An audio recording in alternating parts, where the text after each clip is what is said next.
All right, so if you've been in my channel any long period of time, you know that when I first started talking about political content, I was on, mostly talking about the different red pill shit and forever alone type people, and not in a way. Yeah, some of them was in a way of mocking them. I will say that, but some of it was in a way of just like some of these motherfuckers are just they grift on these people. They grift on the anger that a lot of these guys have. And I'm going to tell you right now, loneliness is a bitch. Sometimes, and I will admit, sometimes, Crimson gets a little lonely. And I know how much that can hurt, especially if I feel like I'm working on different things. Like, if I feel like I'm working to, like, I don't know, accomplish my dream by becoming a full-time streamer, or if I'm trying to like accomplish certain other tasks, it can be harrowing to like not be able to get the goals and the things that you want to actually accomplish as a motherfucking as a person. And on top of that, when you throw on the loneliness aspect of it, that's all types of fucked up.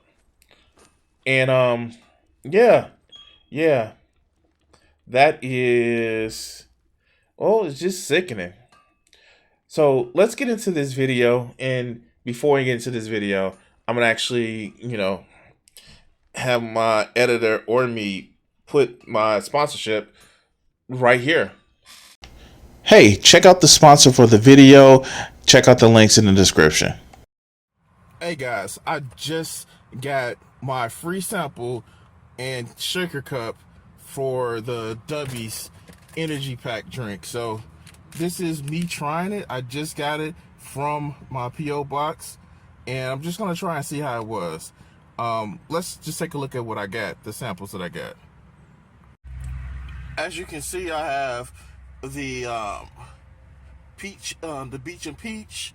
I have the Dub sludge, the Dragonade, and also Galaxy Grenade.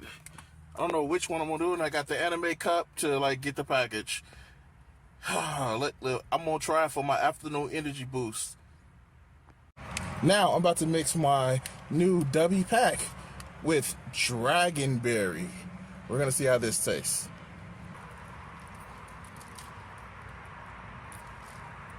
Not too bad. I think I'm gonna sip on this for the rest of the day. It's about 3 hours till I get off of work, and we're gonna see how this actually makes me feel. So, small little correction. I actually had the Galactic Grenade earlier. Tastes actually awesome. And didn't get the jitteries. I actually drank it over an hour-long period, and I still got enough energy, enough mental focus. I guess this is good to go. All right, so let's get to this video. This is how the red pill, the business of exploiting lonely men. So let's go. If there's one thing that the internet has taught me, it's that you can monetize just about anything.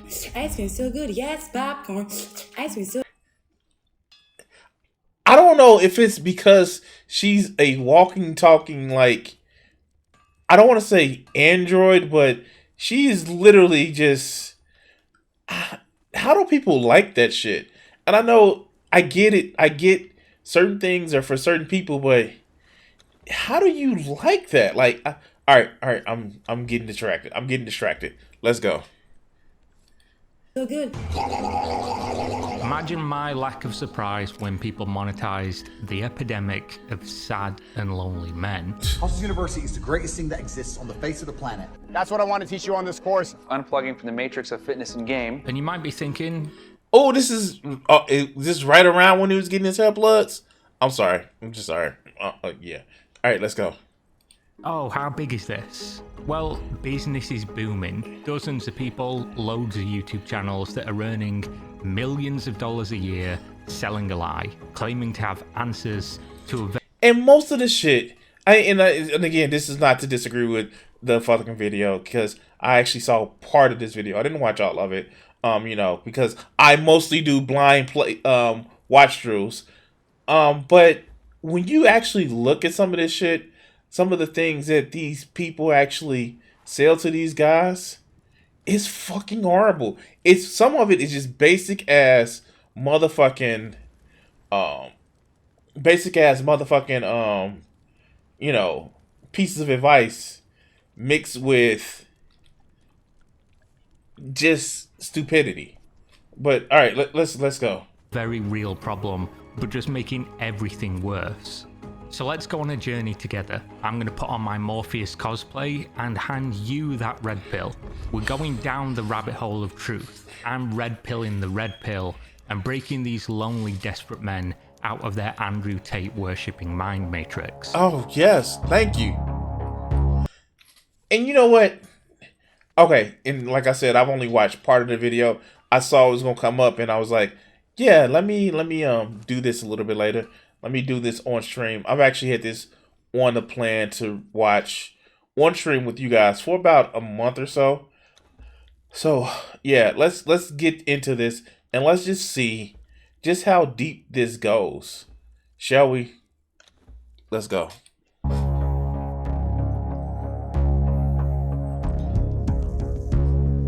All mysterious and edgy and shit, right? One thing that is impossible to ignore when discussing the rise of internet ideologies and movements is that of misinformation and bias within the media. Clickbait-driven headlines and manipulative algorithms often make it difficult to know where to get reliable information. That's why I've been using ground. He put his ad in there. All right, let me just. I'm sorry. All right, so this is what I want to say. He is right because a lot of the information that we get is tailored to us. Even the fact that you watch YouTube content, it's one of those things where it's the algorithm kind of forces you down a path. Now, for some people it's good, some people it's bad, but in the end, it still just gives you more of what keeps you on the site. But let's go. Let's search Andrew Tate. On the website, we can see there are almost 500 stories published moving Tate's app. Headline the claims be it is an important and through my link before October 15th. Cool. Let's go. What is the red pill? Rise of the Tate sales. Or like some people like to say tater tots. This should be interesting. Let's go. How did we get here? Why does it exist? And who cares? All very important questions, but let's tackle them in order of importance. So what is the red pill? The red pill has been many things. Originally, it was an allegory for transgender, according to the creator of the term. Yeah, that's the thing. So many of these people are so fucking trans and homophobic. Like, it was literally talking about, like, you know, people being trans. That's all it was. Specifically to the creators of the motherfucking Matrix. But, you know, never let a good idea get in the way of bullshit, right? Wachowski, who popularized it in The Matrix. However, and very ironically, now the red pill is used by a group of predominantly men who co-opt it as an ideology around how to live life, specifically about the real truth of society and their place within it. This mostly pertains to masculinity, conspiracy theories, making money, and women. The red pill is also not the only word that this movement goes by. It can also, in many popular spaces, be substituted with the word manosphere. Exactly. If you've not heard of these things, you might be surprised to learn. If you've not heard of these things, you're normal. Let's go. Learn just how huge this movement is. So the question of how we got here comes down to one man, sort of. Am I successful? Am I competent? You know, am I achieving things? Am I respected? If you start to look at these indicators of your life, you're going to end up being happier. Now, I do need to say that Andrew Tate himself has said he isn't red pill and that he finds the whole concept and most of the people involved to be cringe, but his unwillingness to co-opt the term is irrelevant to the reality, and that is his talking points are almost identical to the whole space, and his popularity is what has accelerated the movement. Yes! I do mean accelerated, because even without Andrew Tate or any other manosphere figurehead, exactly, this was an inevitability in modern society. We were already headed down this path. Andrew Tate was never the cause. He was simply the most prevalent symptom. Why do I say this? Well, let's answer the question of why it exists in the first place. It'll probably only take you a few minutes to Google search if you've not already seen these very shocking statistics when it comes to the rise of loneliness in men. So here's the thing, and I want to actually point this out. Crimson, which is the worst in your opinion, the red pill or the black pill? Is there any difference? The black pill is just a motherfucking extension of there is no hope. Whereas I would always say for people to say there is no hope is worse in my opinion. They're just natural extensions of each other, to be honest with you. And it all comes down to like, oh, woe is me. I can't get a date exactly when I want to. And I have to ask, what are you doing to get a date? What are you doing to like make sure people want to be around you? Are you just being someone who you want to be like? Or are you being someone who you want to be around? But let's continue. The black pill actually thinks that the red pillars are what the red pillars think of blue pillars. They all feel that, they all generally have a disrespect of, women, and they all feel that they deserve to have better, but they're not. So when I say that without really, really simplifying it down, that to me they seem like the same. Just one is a group without hope, and that can be malicious or that can be feeling desperate. That's what I've seen with them. Those the forever lonely or the forced lonely. To me, it just seems like people that are unhappy with their situation. People that have a reason to be unhappy with their situation. We are humans and we are social creatures, but they never target the right people. They target women who are just as lonely as men. And the sad part about it is that's not seen it with these guys. They don't see the loneliness of a lot of women. They just say, oh, you can have sex, so you can't be lonely. And to be honest with you, just because you have sex doesn't mean you're not lonely. Personal experience. All right, let's get back to the video. Especially young men. This is the real epidemic that is going to claim more lives than any contagious disease, and it's eroding the very foundation of modern society. For the record, this problem does not just envelop men, but it is more prevalent statistically for a multitude of reasons. On the face of it, men have less friends than ever before. And this is the point that I was just making. It's not just affecting men. I don't want to just say, oh, it's just men need to just man up and it's their fault. No, it's the way we socialize guys. We socialize guys to always want to compete in the sense of, I'm better than you, so yeah, let me show you the top. Like, one of the things that made my life so much more fucking better, so much more livable is when I was like, and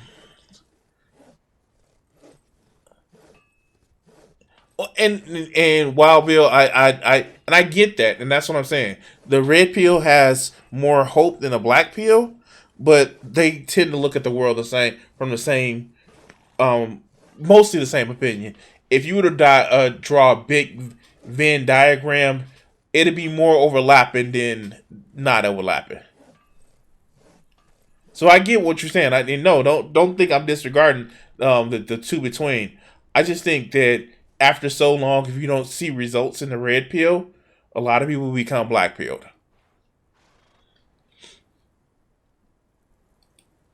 They spend less time socializing with the friends that they do have than ever before, they're virgins for far longer, have sex less frequently overall, and they are self-deleting at an alarmingly high rate, with numbers trending upwards greater than ever before. They're also less likely to seek mental health assistance.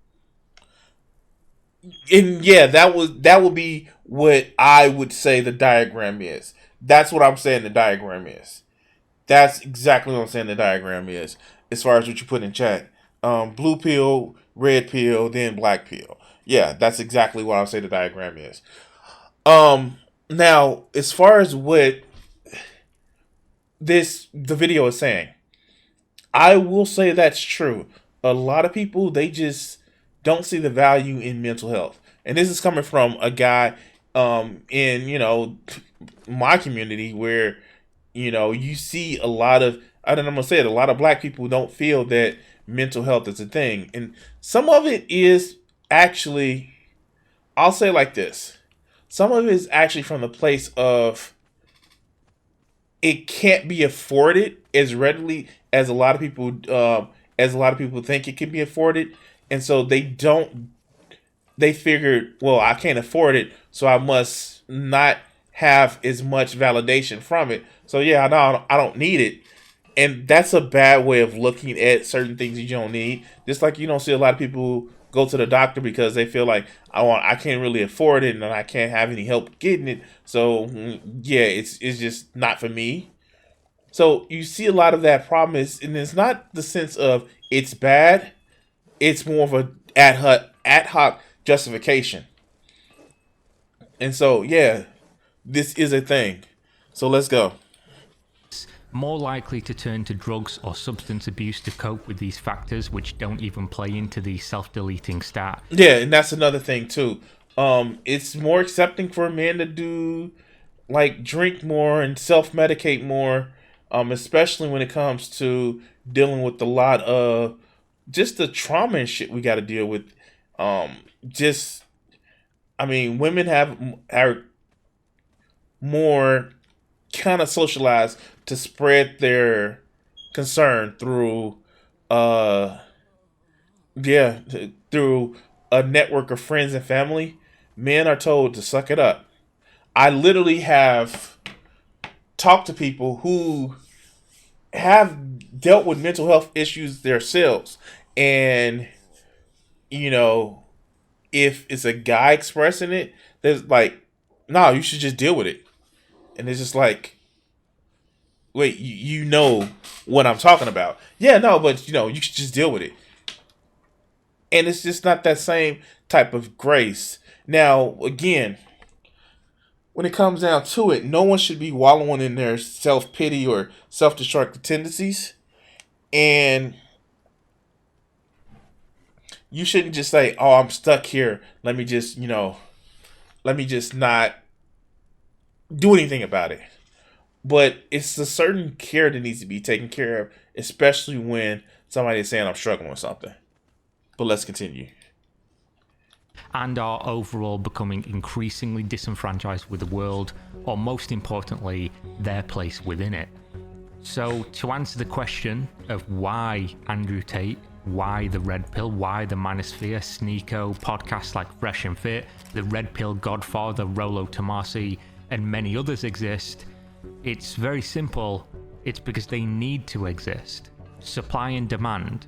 These people didn't just appear for no reason. They arrived at the right time with the right message. And that is obviously not me giving them my rubber stamp of approval, as I believe each one of the people I just listed, as well as the majority of the Manosphere space, is a counterintuitive detriment to young men's lives.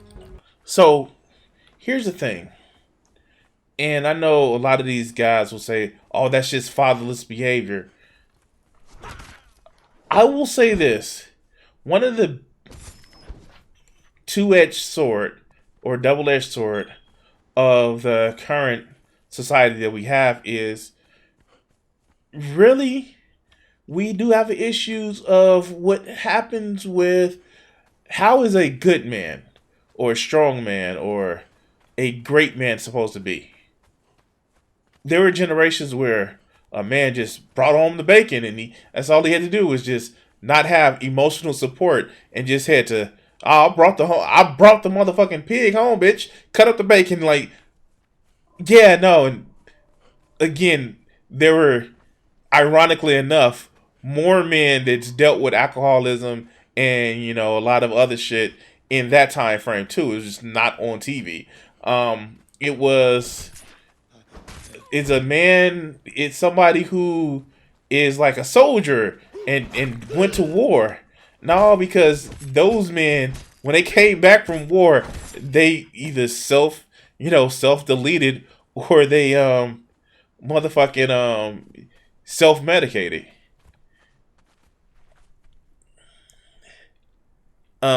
Tate's father was, I believe, CIA, and Myers from the Fresh and Fit admitted to used to work for the government. No, and yeah, I'm gonna actually do the video on I'm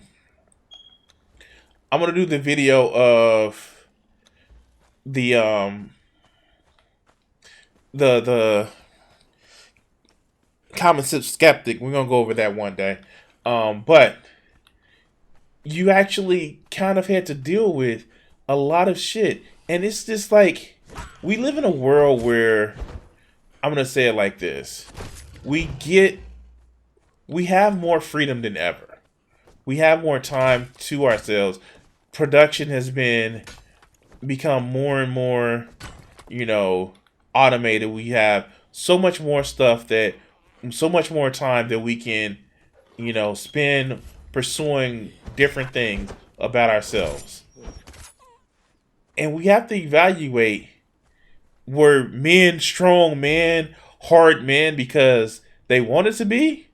Or was that just the limitations of our time? And I seem to believe that was the limitations of our time.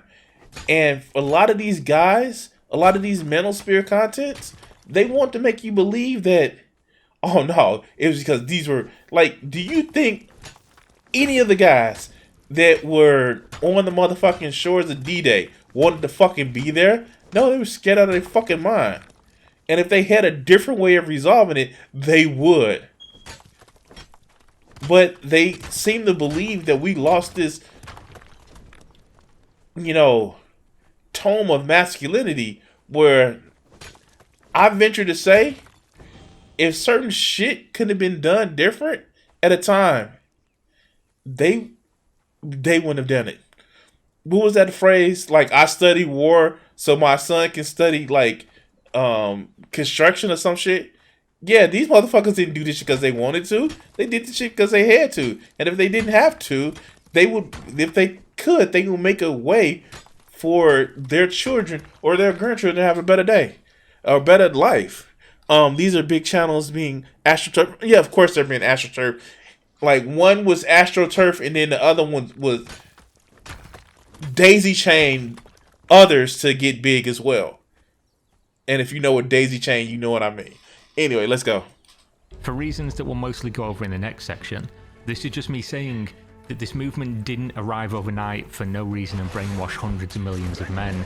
The male loneliness epidemic was already here. It's a cancer eating society. The manosphere presented itself as chemotherapy, bringing with it total destruction of the body, but without the added benefit of potentially eradicating the cancer. Not to say there are no good pieces of advice from any of these people, or a well-rationed person couldn't learn a few real truths from these spaces, such as eating right, exercising, socializing, and trying to better your situation financially. And so this is where you get the problem from, because what you get a lot of these channels was like, wait, I helped these men. No, you gave them basic ass advice that I can give them. Hey, did you know if you exercise, you feel motherfucking better? Like, seriously, it'll help with stress and shit like that. Did you know that? Did you know that fucking helps that way? Did you know that motherfucking the more you talk to people, the easier it is for you to talk to people?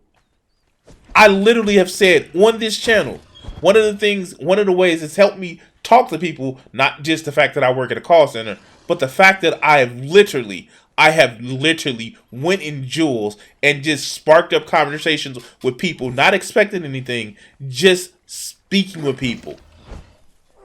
And that helped me be more, advantageous speaking with people.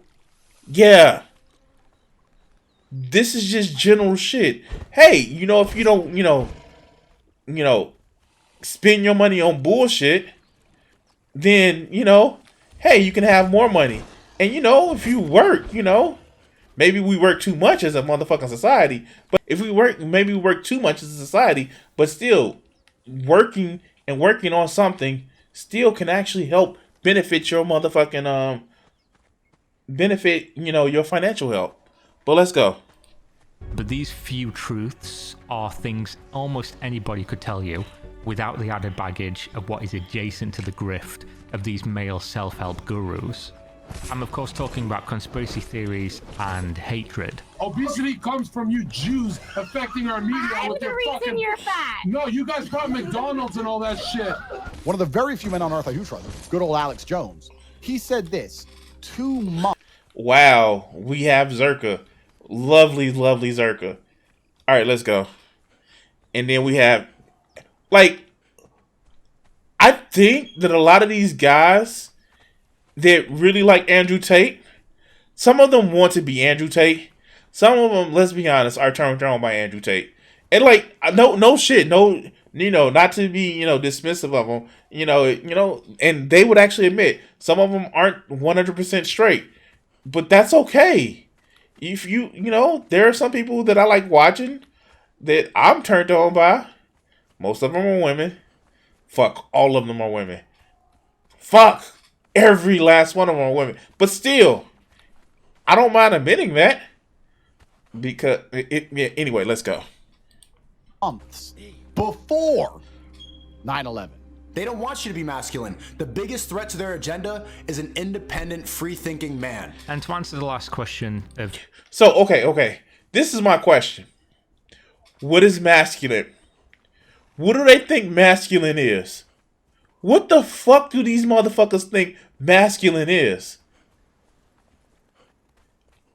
The sad part about it is, I'm more commanding than a lot of these motherfuckers. But I don't have to be, I'm big and strong. Like, no, you can have a commanding air presence about you without being an asshole. Now, of course, I'm an asshole. But a lot of these motherfuckers think that just being a jerk makes you masculine. No. If somebody can actually come to you and like, hey, I got a problem. Can you at least talk to me about it? Hey, I got a problem. Can you address it with me? That goes a long way to people actually wanting to be around you. That goes a long fucking way. They said hopeless man, hope, then brainwashed them into, yeah, of course. Of course they're, and the thing about it is, I wouldn't say they're all frauds. Like, I don't think Sneako's a fraud.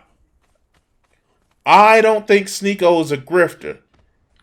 I think that he 100% believes everything that he says and he does.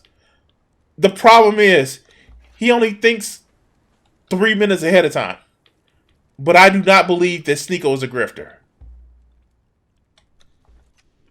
I think he only thinks, until the next minute ahead of time. But let's go. Who cares? Well, I know on social media nobody really cares about the fact that young men in particular are suffering, because it's cool to be inclusive and empathetic to everybody, except for those you deem to have power as a group, despite the fact that most average... Sneeko is a grifter, even if he got found out to be a cuck. Being a cuck is against the red pill. No, I really just think that he's stupid.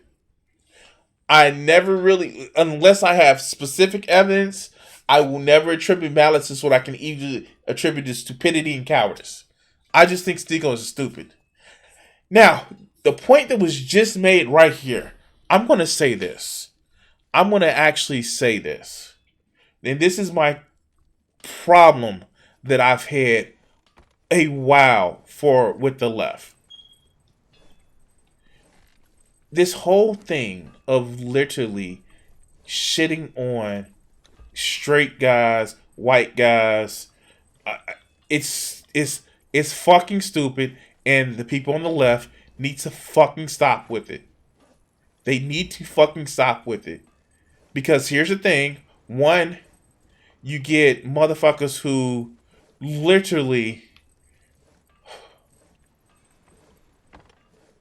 would rather alienate, people who they feel have enough power, have had enough power, all in order to make themselves feel good about some shit that they've experienced in their life.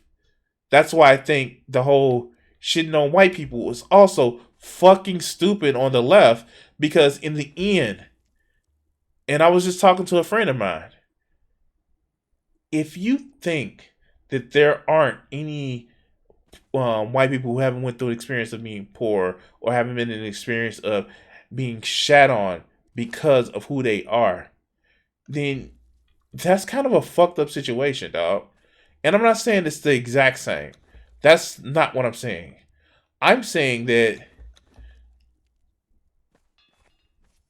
I get that there are poor black people in the hood and all that other good shit. That we've dealt with shit, and I say we've dealt with shit that is fucking hard to deal with. I don't fucking doubt that at all. But there are just as many poor white people out there in the motherfucking sticks. They dealing with the same bullshit. Same poverty, different zip code. And it kills me when I see just that whole, like, you can't understand me, so fuck you. And it's just like, dog, we you know, it's the same reason why I just hate when people disregard people that actually try to pull a coalition of different people together just because they don't, you know, just because your internal biases. They obviously, you know, white people struggle, but they simply don't care. Yeah, and that's the thing. Like, especially, yeah, that's the thing. And I'm going to get to a video that I want to actually talk about like that. But let's go. Rich men have little to no power at all over their own lives, let alone society. But you should care, because this is a reflection of that society. Not just that, but you probably have men in your lives as well that are struggling with things like this. Could be your brothers, fathers, sons, cousins, friends, or old acquaintances. I don't think it can be simultaneously true that we say everybody should get help, they all deserve compassion and understanding, but then demonize a clear growing trend that could bring economic and societal downturns just because it's cool to shit on men online. Exactly. Which would probably sound better if it wasn't me, a man, saying this, but I am, because it is important. The rise of the Tate cells, as well as the growing incel movement, hatred of women, conspiracy nuts, and a whole other host of issues exist because as a society, this issue is prevalent and persistent. I think society in general is too busy looking at the surface of those, you know, idiots who follow this stupid rhetoric to understand the reason that they... So, like, a few months back when that whole 14-year-old boys just don't want to be some fascist pieces of shit, I think a lot of people actually just did not catch that it's whenever you just, like, shit on people for no fucking reason and you alienate them, you push them towards this shit. And that's a problem. But let's go. Do is because they're lost and these people are telling them that it's okay. These grifters that are making them believe all these crazy wild things are the only ones who are compassionately speaking to these men. They're making them believe, and the truth is, they are speaking pure lies, designed almost entirely for personal gain. Exactly my point. This is the reason why this doesn't make any sense. And I talked about it with that Shoehead video that I did. We know that they're lying. The guys know that they're lying. At least the ones this experiences some of it, but they pretend to care. And pretending to care sounds a lot more inviting than somebody just like, oh yeah, fuck you. You deserve it. You deserve to be lonely. I don't deserve to fix your problem. Men suck. Like, no. Stop, because you look like a fucking idiot. You look like you don't care, and if you look like you don't care, does somebody even pretends to care? It's enough to get these guys to just be okay. You pretend to care. I know you may be lying, but at least I have community. And look where it gets you. But let's go. And enrichment. So let's talk about the real red pill. the real red pill? The reality of the matter is, the red pill does have some merit when taken at face value. There have been shifts in society that resulted in vastly different circumstances for everybody, but especially for young men. For starters, society has moved beyond where most people live, and if they live where society now does, they then lack the skills to interact in the real world. That as a sentence doesn't make sense, right? Let me explain. Society... Okay, so I think what he's about to explain. So let me see if I get my precog, understanding on. Society now has moved past the just live in a small town type thing. I used to live in this small town in the rust bucket. Now, big cities and all this other good shit. And now we're not used to the big cities, and we're only used to having a small group of people. And now you have to interact with people that may be different from you. That's not necessarily a bad thing, but you're just not used to it. And social media kind of like makes things bigger than what they are, or makes things look more glamorous than what they are. And I think this is where he's going with it, but I may be precogning wrong. So let's go. The self-improvement angle from the red pill is helpful, and not to succumb to the black pill. Yeah. For most younger people, as well as for most lonely people, exists online. Their society exists on social media. But where is it that they need to be in order to actually better their situation? The real world with real people, face-to-face interactions and social situations. This problem is compounding. The more time people spend online, whether as an escape from the pressures of real life because they don't feel that they fit in, or for comfort, the less social they're going to become, the more awkward any potential interactions will go, and of course this leads to them being less and less likely to find the meaningful friendships or relationships that they need to live happily and normally. It's the self-fulfilling prophecy. So my precog was a little bit off, but hey, I am somebody who grew up when the internet I was almost an adult when the internet came along. So I see it as a tool to not only, interact with people across the country, but also like interact with people that are close to me. It's not the only tool that I use, but it is a tool that I use. But I get that a lot of people, it's basically they live in a world where it has only been internet. So let's go. And this is the problem that gets worse for the younger generation, especially after lockdowns where people have grown up on social media, hang out in person less, homeschool, go to college online, work remotely, date using apps, and generally skew towards hobbies that isolate them further. To put it simply, they spend less time with real people and therefore are less confident or capable people in face-to-face society, which is where they probably have the highest chance to meet people who are going to give them the things that they're missing in life.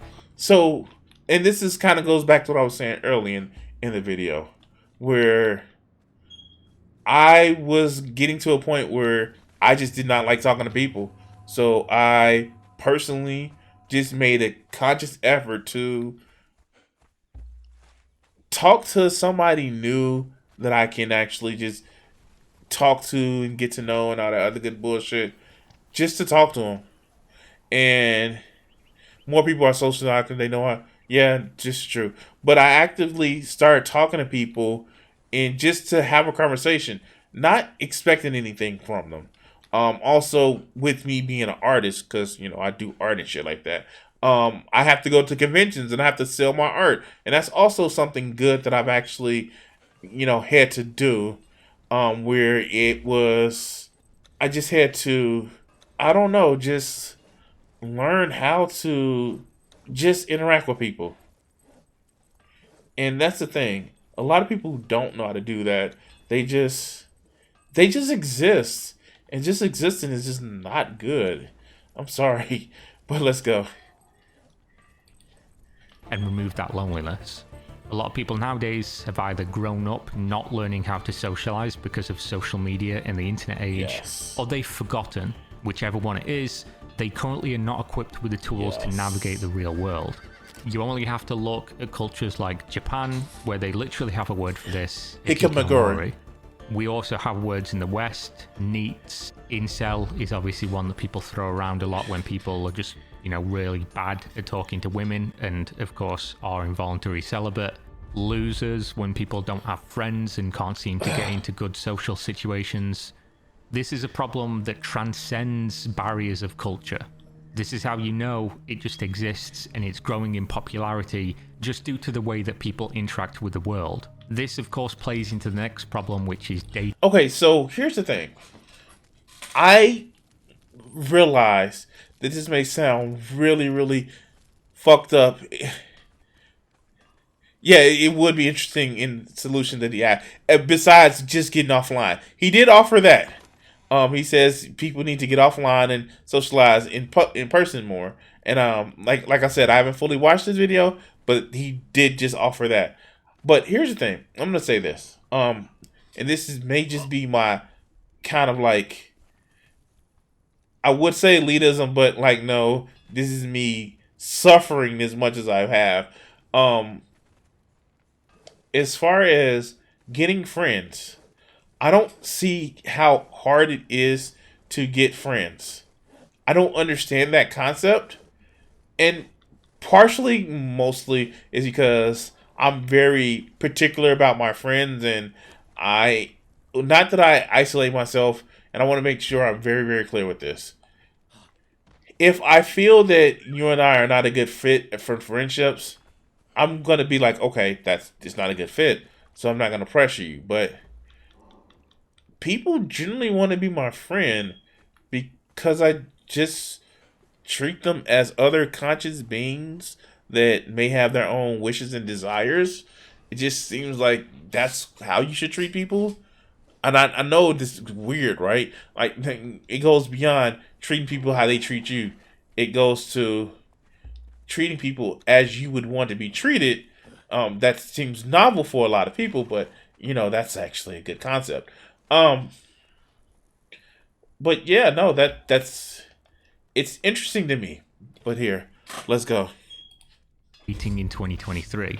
Most people believe that due to the shift of society being online, there is no alternative to meet potential friends or romantic relationships without dating apps. Instead, they find themselves swiping on Tinder, where statistically and common sense dictates results are directly tied to one attribute and one attribute alone: attractiveness. Let's be honest. Yeah, like I've never gotten that. It's like, Tinder just based on attractiveness. Like in like guys, you who are males, people who are interested in males, yes, they value attractiveness. But if you can't hold a conversation, then you might as well not look good. Like, there is a reason why there is a joke called a himbo. There is a reason. Because in the end, yeah, if you are just still a shit person, people still don't want to be around you, no matter how good you look. But there are people, there are women, like chubby motherfucker right here, my personality still can grant me audiences with, the women I'm interested in. I just have to do something about shelling up sometimes, where it's just like, I get kind of like tired of people. But I work in customer service, so I got an excuse a little bit for being tired of people. But anyway, no, looks don't matter as much as you think they do. And you know what the weird thing about it is? For guys who look at women, a lot of it is, again, looks don't matter to guys as much as we want to pretend they do either. But let's continue. Most of us are not that good looking, and on an app that is basically unhealthy fast food, of course people are going to pick the tastiest snacks. There isn't nutritional value there that they care about, because they're there for a quick bite, and whatever looks the nicest is going to be picked. The common sense thing here is that this has nothing to do with women or men, of course. Alright, so let's just go back a little bit. Because they're there for a quick Let's bite. just look at this for a second. The nicest this is what I mean. the common sense thing here. All right. And I just need to bring this to the full screen right here. Now, to me, all of these women look dateable. They look like, you know, I would date them all. Young lady right here, a little bit too skinny for me. This one as well. This one, I you know, just me. Most attractive one to me. Remember, black people think your whole life is determined from your looks. Yeah, exactly.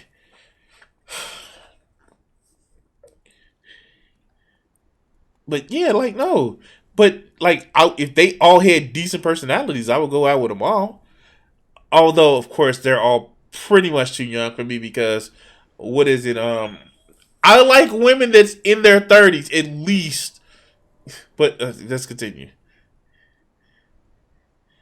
This one, she looks so skinny for me. Like, I would probably have fun tossing her around a few times, but like, just me. But all right, let's go. And besides, I like big titties. Oh, look, the rest of the video. Yeah, is that this has nothing to do with women or men. Of course, the red pill does present it as such, where women only want a 6 foot tall Giga Chad. This just has everything to do with the fact of the matter. If you show someone 10 people without any real indication of other redeemable or disqualifying traits, asking them to pick from the list using exclusively only their physical appearance, of course the result will mean the most attractive people get the most results. This leads to men becoming disenfranchised and thinking that women only want them if they're this thing that they are not, which essentially removes all of their responsibility in the situation, because what are they going to do? Grow taller? Get more attractive suddenly? When you take the problem out of somebody's hand, have them grow like half a foot in their penis, like, I mean, like,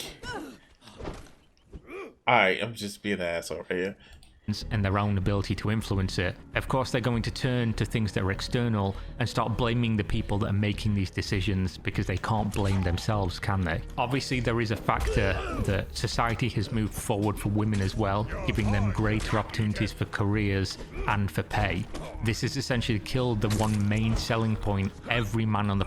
Yeah, this is like the weirdest thing to me. Like, these bitches got jobs now, so I gotta step up my game. And wait, you're mad because a woman has a job? What the fuck is wrong with you? Shit, maybe she'll take you out on a date. Like, the fuck? Like, why are you mad? Why are you mad? Now, have women taken me out on a date? Fuck yes. Do I like for them to do it? No. But that's more... I'll tell you the reason why, because I kind of date people that have a business about them, has a business mind about them, and some of them are not all successful. Some of them are. And the ones that are successful, I don't mind, because I don't like being a burden on somebody. But just the whole idea of like, yeah, like, no, I don't know. Let a chick have a job. I'm gonna have fun with that. Come on, you can have, man. Okay, what do you mean date? I hate to sound like an apologist, but what do you mean date?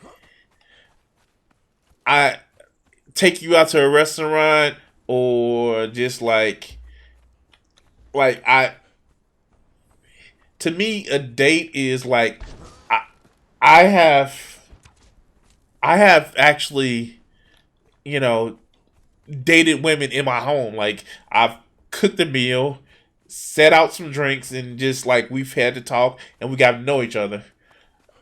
Because because you guys haven't subscribed enough. I haven't hit 1,000 subscribers, so I cannot have monetization yet. All right. Okay. All right. Let's go back to the video. Planet had in the dating economy of old times, which is an income. Now men are required to bring more to the table than just a paycheck at a time when men seem more lost in their own value than ever before. All right. Not met up with a girl for 8 years. 2015 was the last time. Not even a coffee date. Shackles. Oh, all right. Let's go. Also, because of healthcare increasing, it means that women can have children later, so they're not rushed by biology to have children when they're very young, which means they're going to mature and make better decisions about which type of people they're going to have in their life for the long term. Now, is this the common man's fault? Sure, somewhat, a little bit, because everybody can change and they all bear responsibility for their own circumstances to an extent, but it's also just the way society now exists, and it's kind of happened without anybody really paying too much attention until the problem now exists. So, this is to an extent true, and I'll say why. So, here's the thing. Did society change overnight? No, it didn't change overnight. And for people who just try to say, oh, it just changed without, no, it was symptoms that was happening for a while. Now, does it take time for people to catch up with societal changes, excuse me? Yeah, of course. I mean, like, people, what else are we supposed to do? It takes some time for that to happen. And to be quite honest with you guys, how long does it take? We don't know yet. We just know that it takes some time. And, well, we're still figuring this out. But we're humans. That's what we've always been doing. I'm 5'7", and I know a lot of people that don't mind spending time with me. Oh, God, it's not about height. It's not about height at all. It's about the way you come off to people. And shit, it ain't even about nerd shit. Do you know how many people that I actually kind of like enraptured just by talking about YouTube shit or talking about my art shit? Like, literally, it's not being braggadocious. It's just about having a passion and talking to people like they matter. And it's just, it doesn't take much. It doesn't take much at all. But let's go. It is personality. Above everything, it's personality. And realistically, it's not a question of right or and I will say this. And Wild Bill said it. These motherfuckers that do this red pill bullshit, they do not talk like the way they get on stream and talk to women in real life. If they did, they would be Myron. And we see how Myron is when it comes to talking to women in real life. He doesn't know how to fucking act. But like when it comes down to it, they do not get on the internet in real life and start dogging these women out. They do not do that. If they did, they wouldn't have fucking any attention. They putting on a show for you motherfuckers in the audience that believe that this is the way you should talk to women, when it is not. Never ever listen to these motherfuckers when it comes to the way they talk to women. But let's go. Wrong. All of this, and much more, leads to the bigger overall problem of why the red pill and manosphere has grown so exponentially. What do I mean? Well, in just about every walk of life, it's easier to blame something that isn't you. If you are this average unsocialized man who has little to no friends, no luck with the opposite sex, life's passing you by and you just don't know what to do about it, you've got no confidence, and your options for who to blame are yourself or society, chances are you're going to blame society. It's just easier to do. It's the self-defeating reality that this is true. And I'm not even going to say that society doesn't bear any weight into why some men are lonely. It does. It bears some weight, but it's also some of the ways that you act. Like I said, a lot of times where I feel isolated from people is because I've actively isolated myself from people.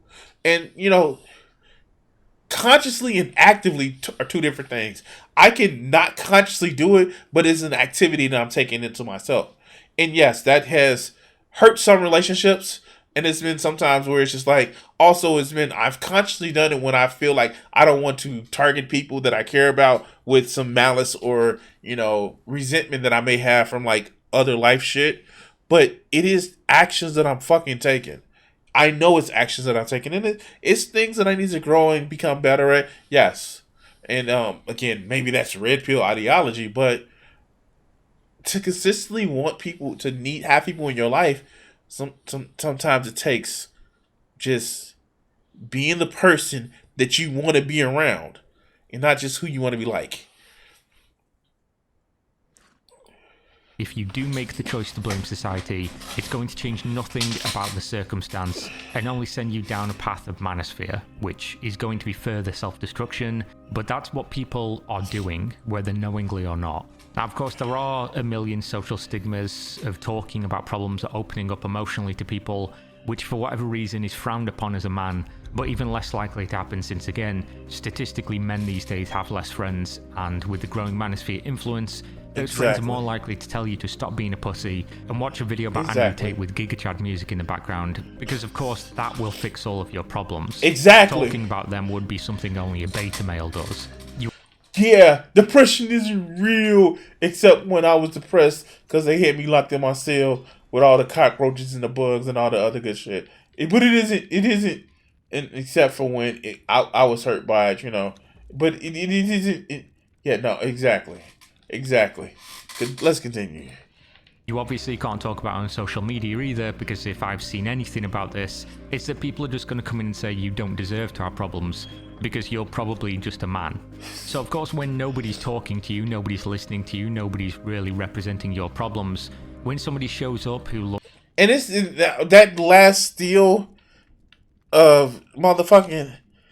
This is the shit that I'm talking about. Aiden Ross going shirtless because Daddy Tate did? Like, what was the point of this shit? What was the point of this shit right here? Because he just wanted to be like Andrew Tate, which is fucking stupid. Because Andrew Tate is an alleged sex trafficker. But let's go.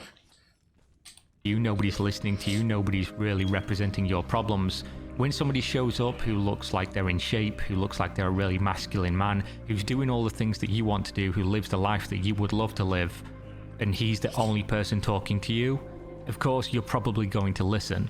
And these are just some of the factors that led us to where we are today. I'm sure there's going to be more, but I could be talking about this all day without addressing the next point, which is that the red pill is just capitalism and greed from lying narcissists who are LARPing as the saviors of young men while... Damn, tell us how you really feel about the shit, right?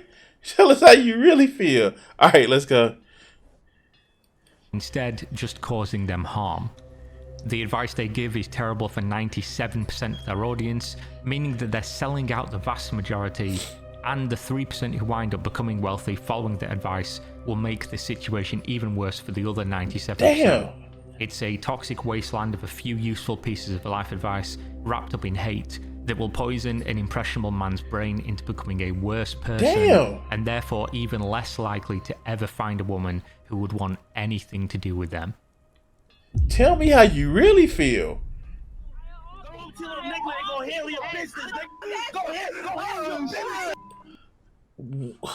Oh God. All right, let's go. We only got a little bit of this video. Now, if there's something else the internet has taught me, hate is a very powerful tool.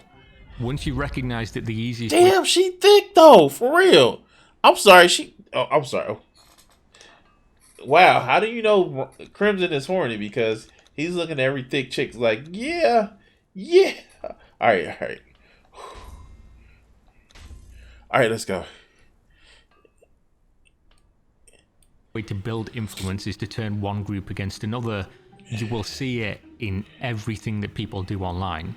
Politics is probably the most prevalent one. It's us versus them. We are the righteous. They are the evil. Everything we do is okay. Everything they do is bad. If we do the same things, it's for good reasons, but they're doing it for bad ones. Every conflict is black and white. Why? Because it's easy and it feels... I hate this fucking term. I hate the whole thing of conflict is black and white. fuck, it's the world is technicolor, not fucking black and white. It fucking pisses me off because the world is literally technicolor.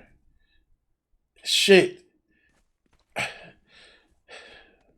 And it's nuanced. And this is another thing that I kind of like criticize the fucking left for, is this whole take that all conservatives are evil. And it's just like, no, most of them are just worried about shit. And we got to speak to them in a way that is just not saying all conservatives are evil. Like that's not what we want. All right, let's go. Feels good. The barrier for entry to this conflict is super low, it's way more accessible than any form of nuance would be, and it's easy to digest.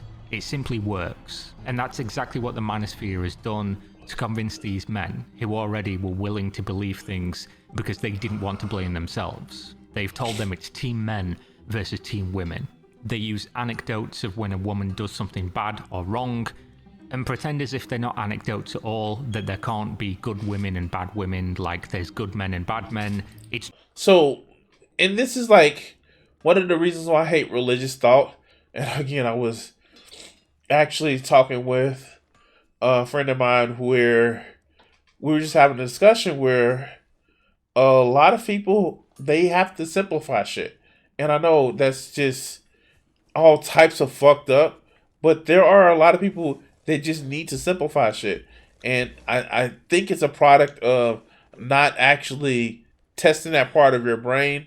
Not to say somebody's stupid, but not testing that part of your brain that has to deal with conflict and has to actually find a way for conflict to be resolved without just like melting the fuck down. But yeah, let's go. It's just all evidence that women are built this way and they are the problem. So they're making everything simple by design. And I can't say for sure that all the people doing this are lying or grifting, but I can say that given enough time, each one of them gets caught living a contradictory life. Exactly. To what they tell their audience to live. Whether it's saying paying for sex is for losers and you shouldn't do that. Many guys in the manosphere are on the spectrum and they are unable to view anything other than black and white. Even with being on the spectrum, I again, it's just like one of those things where it's just like, yeah, that's still, you can learn. You can definitely learn. Here, Myra goes on Sugar Baby's website and pays women for sex. Yeah, exactly. Of course he does. Let's go. Walter has benched NBA players to tell their drug addict groupies to have sex with them. Gets a permanent benched NBA players to get their drug addicted groupies to have sex with him without barter or coercion. These turtle dicks will forever be shooting into their socks until they put one on their head. Oh, wow. I'm not going to read that second sentence. And then being caught on sugar baby websites trying to find women to pay to hang out with. You approached me on a sugar daddy website and asked me to be your sugar baby and then couldn't afford my allowance. Never did. He couldn't afford my $10,000 allowance a month and said, haha, that's funny. Why don't you just come on my podcast instead? Or seeing sex workers like OnlyFans girls. And we know that Myron actually tries to get women on his podcast in exchange for sex. Oh, wow. Fuck. Oh, wow. All right. This video's almost finished. So the bane of society, and yet platforming them constantly, which results in their audience subbing to them and making them more successful. Or, of course, having those women on the podcast and having sex with them, yet calling them 304s, which is the red pill slang for hoes. Or maybe it's when they say that single mothers are used goods and they're worthless, but then get caught being married to a previous single mother who they lied about and said that her daughter was his niece because he was just too ashamed to admit that he loved a single mother and her daughter. I got a 13-year-old niece that stays here at least twice a week. And so as we now look at her application on the screen and go to the section describing her household, it states, do you have dependents? Yes. Oh, Does dependent God. live with you? Yes. Dependent's age, 10 years old. Oh, Of course, when you call wow. out girls for being fake and having plastic surgery and using makeup, but then get hair plugs, liposuction. Oh, shit. He's going hard. Wait. He's going hard. Is he going to show MLD, Mr. Modern Dating Life, Modern Life Dating with his liposuction?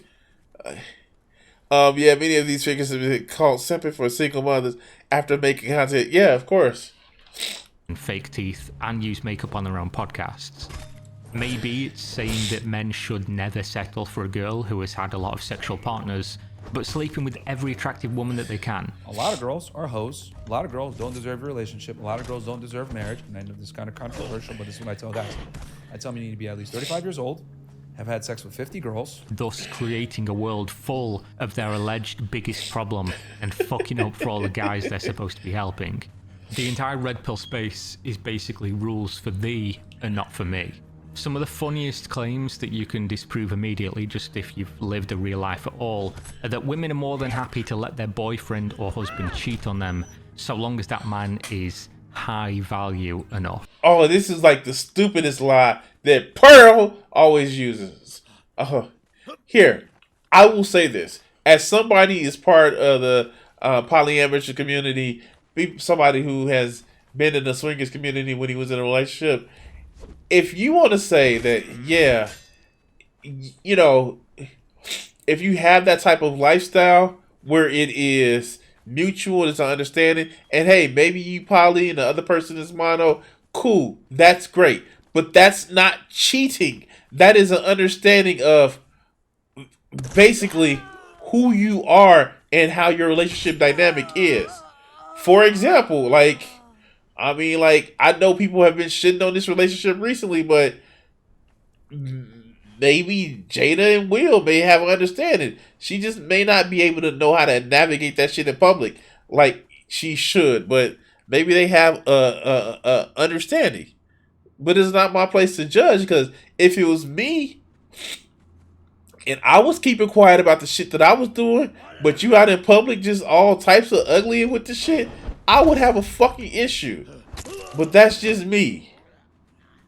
I mean, Will got so much shit from Margot Robbie when that kind of situation came up, and now anyway, let's go.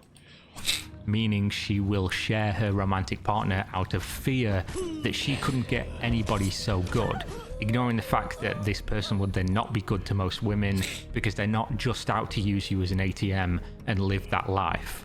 This is not how adult relationships work with the vast majority of people. No, it's not. Essentially, the whole red pill seems to be a way to justify living the life of a teenage boy's dream, sleeping with a different Instagram model or OnlyFans girl every night, telling everyone who disagrees with the red pill that they are a beta male, blue-pilled soy boy.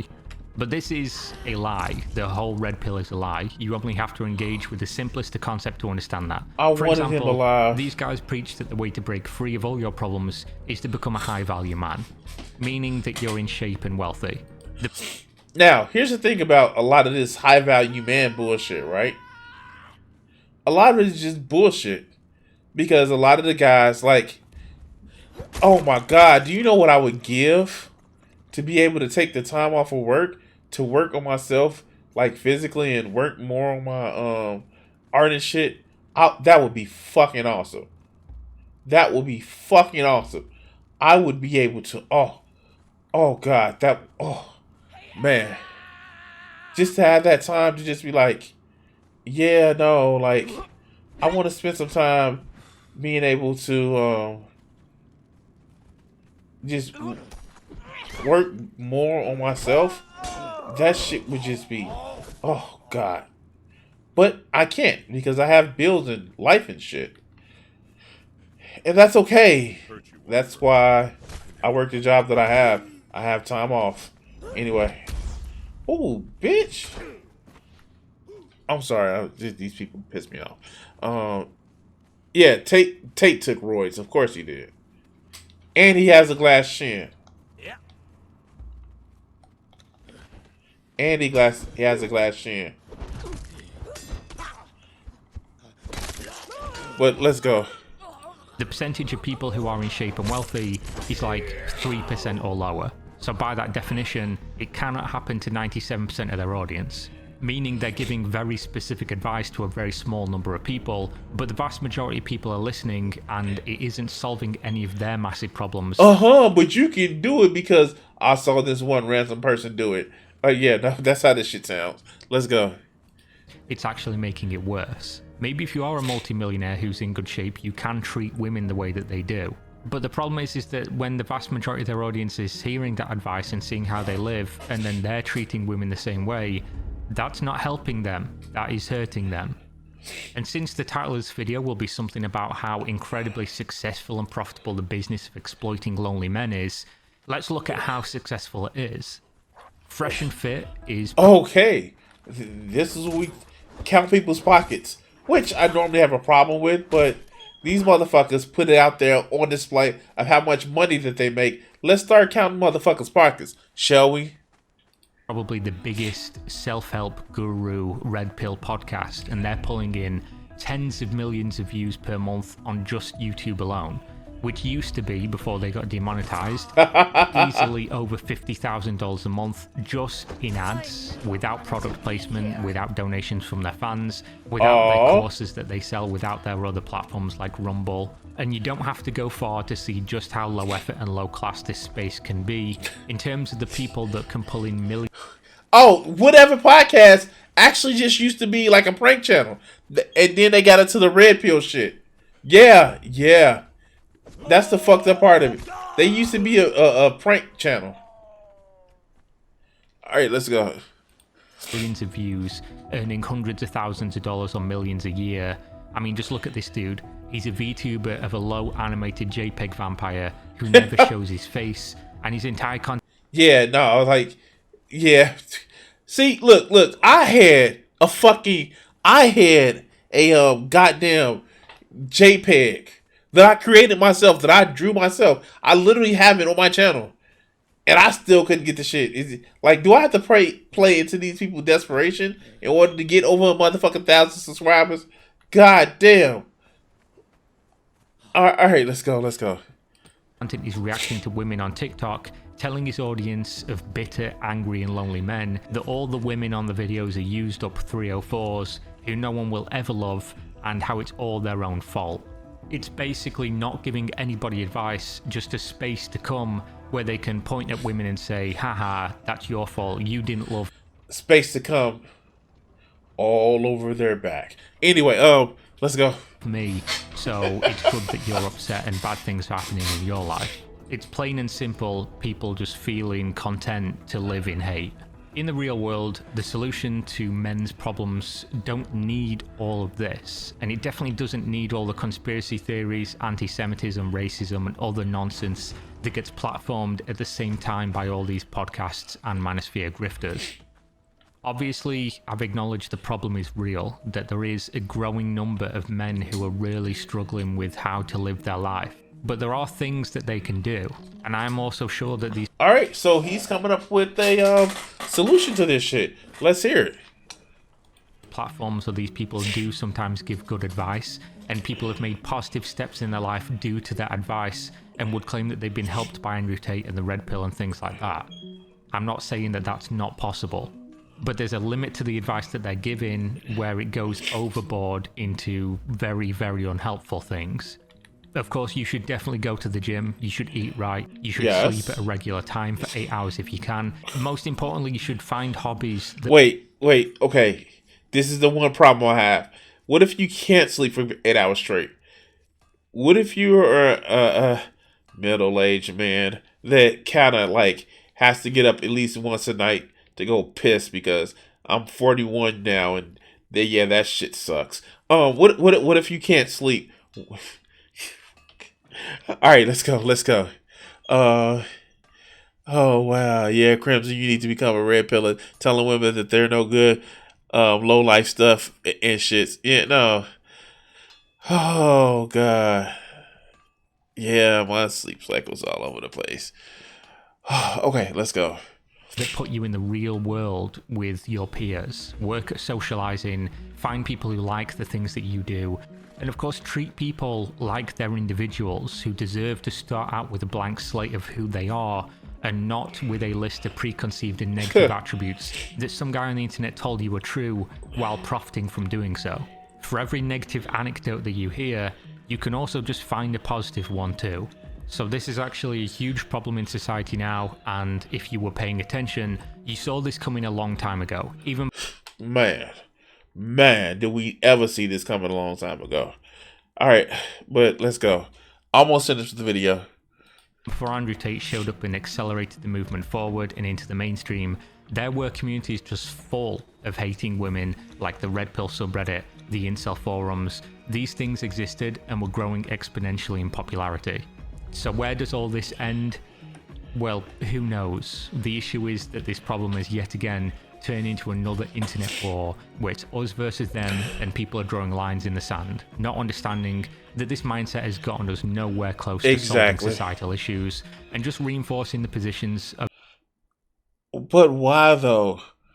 Oh, okay, let's each other, just go. making it easier for the people exploiting the male loneliness epidemic for their own gain, while making everything orders of magnitude worse for the people involved, who are essentially just the victims. So that's the insanely profitable business of exploiting the male loneliness epidemic. Thanks for watching. Alright, well, that was a good ass video. And I'm sorry guys, it took longer than what I expected. But that was a good ass video. And, you know, like I've said about the people on the left, don't let people who pretend to care take the place of you claim to care, but you're openly hostile. And so this is why, like I said, I saw part of this video. This is why I want to take the time to actually go over it, because it actually is giving some prescription. Not as much as we wanted to, but it is giving some prescription. And really, do we need much more than that? Anyway, guys, like, share, subscribe. We're going to cut this video segment here. I want to say thank you to all my Patreon supporters and my Twitch subscribers. Join the Guardians, become a member, or become a subscriber on YouTube, Patreon, and help support the channel. Thank you for watching this video, and the next one should be popping up on your screen. Subscribe, and if you haven't checked it out and want to help out the channel, check out my Patreon. Thanks.